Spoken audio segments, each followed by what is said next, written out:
其实，我是不希望叶若依和我们一起出海的。因为她身体的原因？这是一方面。其实我能感觉出来，她对我似乎有些其他想法。我的意思是，她想要帮助我重回天启，争夺那太子之位。那又怎么了？有什么问题吗？问题就是，萧瑟想要的并不是重回天启，争夺那太子之位啊。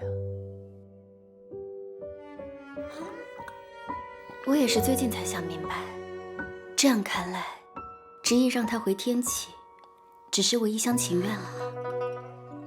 那萧瑟他究竟想要什么？他想做什么，我是猜不透的。不过我们白小堂的大小姐，想必是了解的吧？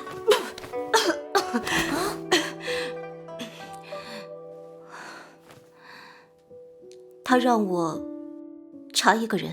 他不是死了吗？